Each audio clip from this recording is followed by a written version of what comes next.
Hey everyone, Nicholas Falato of the Big Blue Banter podcast here, and I want to do a quick little breakdown on Dexter Lawrence, 2019 first round pick, one of the three of the New York Football Giants. He's a pretty darn talented player, to be honest, and he's one that I feel like gets mislabeled a little bit because he is 340 plus pounds. People just kind of slap that out. He's just a two down run stuffer, a nose tackle, that whole moniker onto him. And I think that's a bit disingenuous. And I would like to lay out why just by breaking down this quick 10-minute film of Dexter Lawrence from the 2020 season. I think there's a lot to glean from what he can offer the 2021 Giants, and he may have a little bit more on his shoulders now that Dalvin Tomlinson has signed with the Minnesota Vikings, although I do not feel he's just going to slide into that pure nose technique in those early down situations. That may be more Danny Shelton, because I feel like the Giants like using Dexter Lawrence as a four-eye technique when they're in the tight front, if they still run the tight front as much as they did in 2020. So let's dive into that film.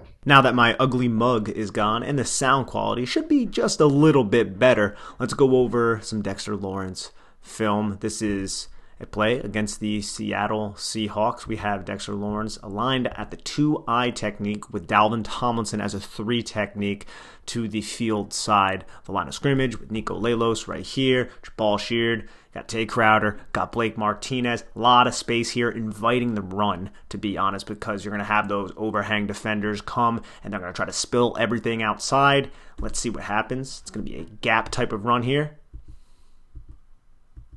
The linebackers fill, and everything collapses on itself. But I just want to focus on Dexter Lawrence real quick. Ready? Watch him off the ball. Initially, he can see this guard pull, and he knows he has to embrace himself on the center, who's going to try to pin him on this pin-pull concept. That's what a pin-pull concept is. You see it a lot in power gap schemes. What does he do?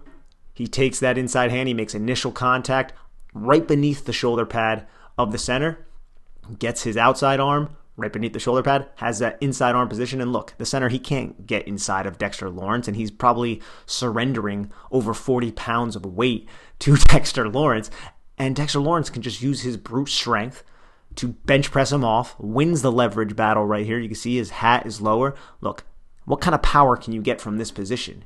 His heels are off the ground. His hips are totally uncoiled and unlocked. Dexter Lawrence is in absolute control of this position right here against this Seattle Seahawks center. And you can see how he just pushes the center back. Center's feet are incredibly wide. You see the angular frame from Dexter Lawrence, who's driving through his feet and has all the power and the strength and the positioning. Look at him use this length. That is excellent use of length from Dexter Lawrence there. And he just absolutely collapses the opposite A-gap right here to help out his buddy Dalvin Tomlinson. Watch it one more time.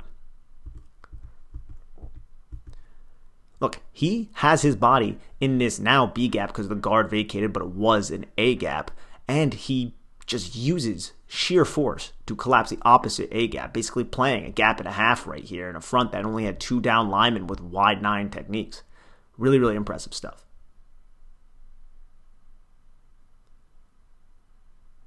Now here we go again. Dexter Lawrence right now, two eye tech. Dalvin Tomlinson, three tech. This one is to the boundary. Gets those hands inside, same center. And watch him play this cat and mouse game. I talk about it a lot with linebackers who play cat and mouse games with the running back because they're trying to disguise their intentions, the running back that is, and then the linebacker has to be reactionary and follow what the running back does. But you can see both Blake Martinez eyes right on him. You got this guy climbing. You have the center, Ethan Pocic right here, totally engaged with Dexter Lawrence, but if you could see Dexter Lawrence's helmet, you can see how it's just looking right past Pocic because Dexter Lawrence has his hands inside. He has control of Pocic's chest, and he knows that he just has the power and the strength to dominate the center, as we saw in the earlier play. And watch how he was peeking this way. Now he sees Carlos Hyde start to run to his left, and look at Dexter Lawrence's eyes now. Right on him. Collapses. Makes the tackle. Let's run through it one more time. Initial contact, lower leverage, read the running back, react to the running back, make the tackle. Another good play by Dexter Lawrence. Let's watch this play. All right, first, three technique, two eye, similar front. Eats that ace block right there. Center climbs, and Dexter Lawrence takes advantage of the guard. Collapses. That A gap right there. Absorbs the initial contact, gets his hands inside. Center just chips on the ace, climbs to Blake Martinez, has a relatively free release right there. Relatively. And it's one-on-one, Dexter Lawrence against that play side guard. And what does Dexter Lawrence do? He puts all of his weight on that outside foot, explodes off of it to go back inside to close the gap. He realizes that his linebacker was picked up, and he knows that this is his responsibility right here, this A gap. So he goes and he fills. Now, those are all plays against runs, I guess you could say, that are A, B gap type of runs, inside runs. But Dexter Lawrence is a beast laterally, and that's something I feel like he doesn't necessarily get credit for. Dalvin Tomlinson was as well. They both have exceptional lower body explosiveness for men of their size. But Dalvin Tomlinson was, 310 pounds, roughly around there, I believe. Dexter Lawrence is 346. And some of the moves that he's able to do in space and then explode through his lower half to make really athletic tackles in open space, it's pretty impressive now. It's not necessarily something you're going to see on this play, but this play is equally as impressive for other reasons. Against the 49ers, this guard tries to get positioning, and just look at just the sheer leverage and strength of Dalvin Tomlinson to bench press this guard. This is a professional guard right here, and I know San Francisco, they like to have smaller offensive linemen. They love to stretch the defense horizontally to create vertical rushing lanes, essentially. But watch what he does to this guy. Bench presses him off again and completely fills that A gap right there as it's shifting and moving. Gets his eyes on the running back. The running back has to hit the cutback lane because there really isn't much space here unless he can wiggle out of here, but there's a lot of traffic. And there's a lot more space over here, and you got two blockers on a double team here who could potentially climb to him, and if Leonard Williams can get held by this blocker right here, which is probably unlikely because Leonard Williams is a beast as well, then there could be a lot of rushing room off there. But Dexter Lawrence right here is totally eliminating any option over here.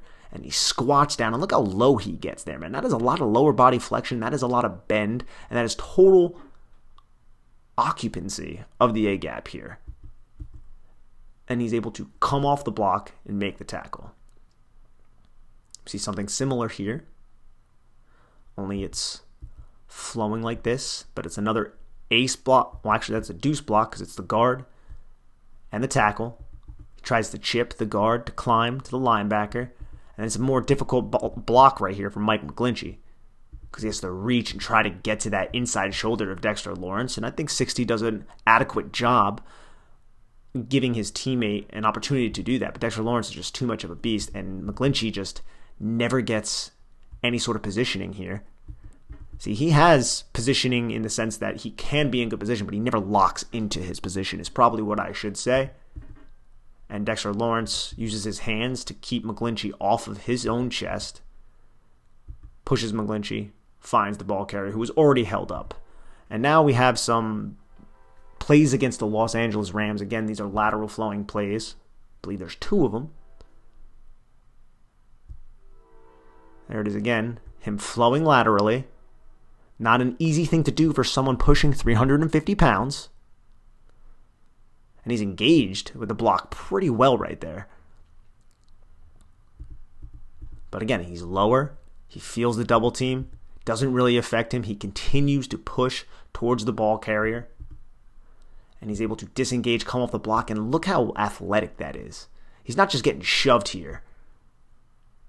89 shoves him there. Doesn't do anything to him.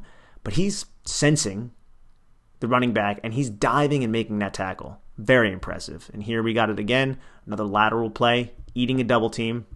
Only this time he just throws Austin Corbett to the ground. And you can see how Austin Corbett tries to uncoil his hips through this block and explode with strength. Doesn't really do a great job. His feet get a little crossed up. But look how linear he is. Just standing straight up, trying to take advantage of Dexter Lawrence, who's not going to have it. And it doesn't do anything to him. Lawrence still has his eyes on the backfield, and then he uses a swim move, violently rips Corbett downward towards the deck, and then swims over the top of him, throws him to the ground, and helps make the tackle. So those were some really impressive run plays. You had some in more base type of situations, more stationary situations where he's using his eye discipline to see what exactly is going on. Then we have some of still him using eye discipline, but flowing laterally and making pretty athletic type of tackles. And now we're already at the 10-minute mark. I'm a liar, sue me, whatever. But we are going to see some pass rushing reps that are impressive. Now, the first one is against Cleveland, or the Cincinnati Bengals. Apologies. There is an impressive one against the Browns later. And these are really impressive. This one is just basically a bull rush. And he gets into Brandon Allen's face, forces an overthrow. But I love how he attacks with this arm right here. Watch. Right on that shoulder pad. And I know this yellow bar is blocking it, but you could see how right off the snap, right when contact is initiated, the lower leg drive of Dexter Lawrence is putting this center on skates. And he uses his hand. Like I always say with pass rushers, keep your hand open, grab cloth. He grabs cloth, and you can kind of see it right there. And he starts pulling the shoulder pad of the center in this direction, while simultaneously starting to flow to the other side of this center and establishing that half-man relationship on this side because he sees the path there, but he still has his hand on this outside shoulder pad pulling him in the opposite direction. And the pure strength of that is just not working well for number 66. And you can see how 66 is just about to allow a sack, and Allen is forced to overthrow the ball. That's impressive use of your hands right there. Now, this is going to be a tackle end stunt, and Chad Wheeler is just going to get demolished.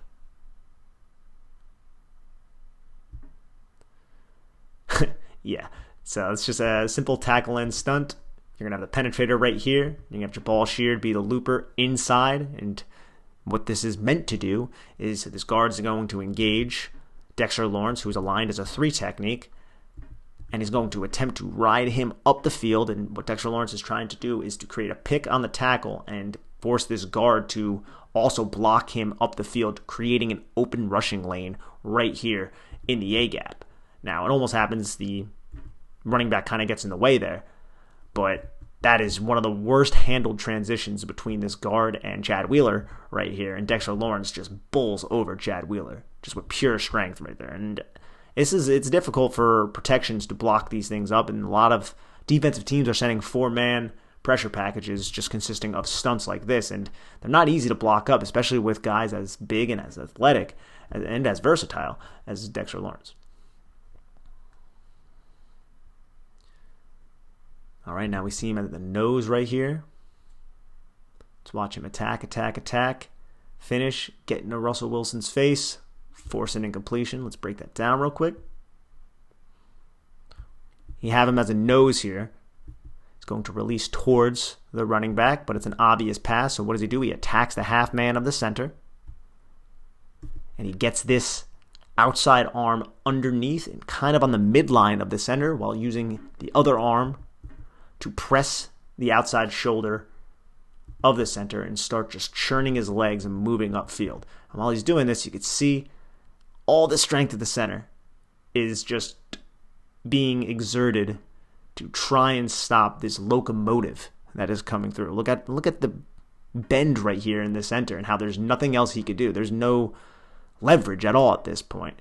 So what does Dexter Lawrence do? You can see how his arms are cocked. You can see how he still has an angular build, and he's still exploding through his hips to run through whatever this center is attempting to do right here to try to hold him back. And I'm not trying to knock the center. I'm not saying the center is doing a poor job. It's just the strength isn't there. It's already been uncoiled, and there's nothing left. So what does Dexter Lawrence do? He uses that inside arm to just violently push the center backwards and outside while bringing his own outside arm over the top for a quick swim move. And you know what? The center does a good job recovering and allowing Russell Wilson a fighter's chance there. He really does. But that's still just a beast move by Dexter Lawrence. Attack the half man, attack, wait for all the strength to be used, then attack back inside, use a swim move, crash the pocket, force Russ out, force an incompletion. Now we see him against Lamar Jackson. This is another really, really impressive rep right here. And you have him as this nose, slightly on a 1 shade against the Ravens center. And watch that right there. Look at that move. That's athletic. That's not easy to do. You're engaged with a professional center first off, your elbows are tight, your hands are inside. Those are just fundamentals of rushing the passer and just keeping blockers from gaining your chest. And Dexter Lawrence has very, very long arms, and he uses them very, very well. But watch how he explodes off this foot and then swivels his hips outside to this portion right there. And look at that. The center is like, uh-oh, I got to handle that. And look, he has his hands inside. He can use his hands to keep the center's hands off of him, and then he has a path towards Lamar Jackson right here with his eyes like that, just because he flipped his hips. Now, we're just going to rewind it one more time. I know people don't like rewinding. That's athletic. Gets his hips totally flipped, and then uses his arms to toss the center equilibrium totally off. And I don't know how this was caught, and it's depressing that it was, but this is a really, really impressive rep. Boom. Initial contact, explode off that foot, swivel your hips to this end, get the center totally off balance, use your hands to pull him downward, get his balance going towards the ground, and then start running into the pocket. And then this is just upsetting to watch that this happened. Yes. But still, good catch by him. And now you have this play against Baker Mayfield and the Browns, something I somewhat referenced a little bit before. This is impressive. I'm just going to run through it, and then we'll break it down. He's lined in a kind of right on the bubble between a 3 technique and a 4-eye.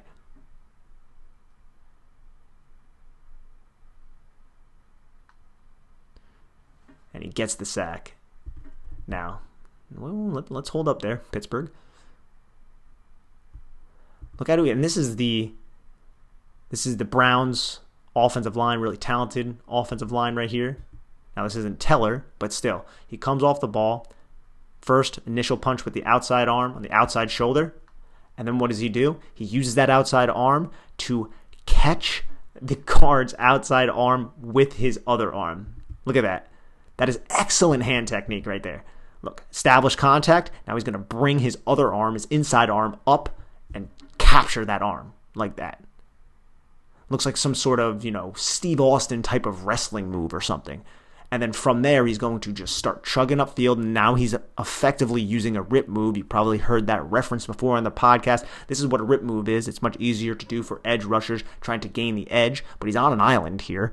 And I'm guaranteed this guard is like, why isn't my tackle helping me right now? But he has to be cognizant of Tay Crowder or any other blitzer that is coming.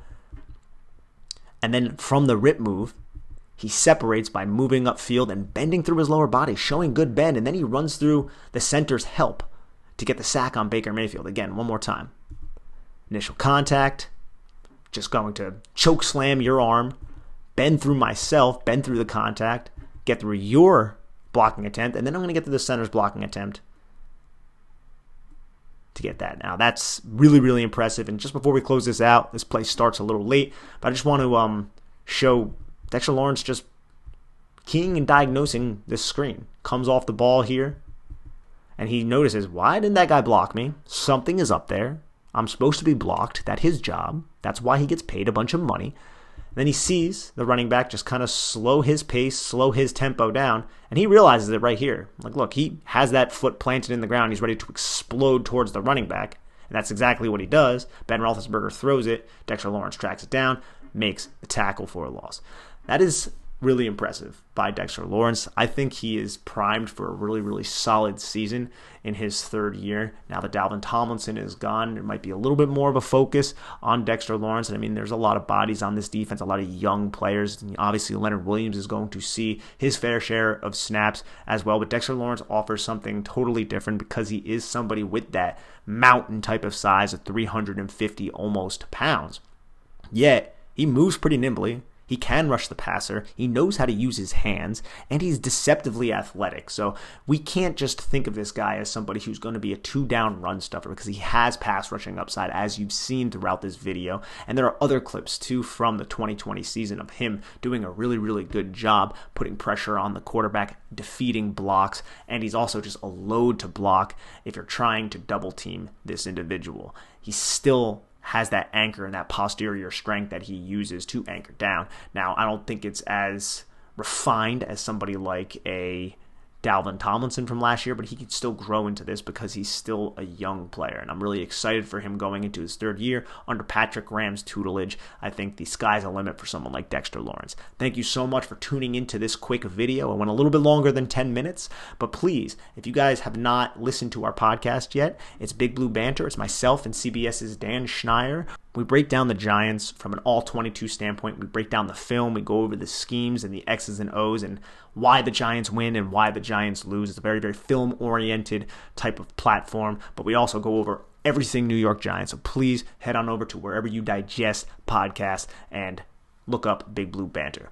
This is Nicholas Falato signing off. Please enjoy, guys. Take care and have a lovely one.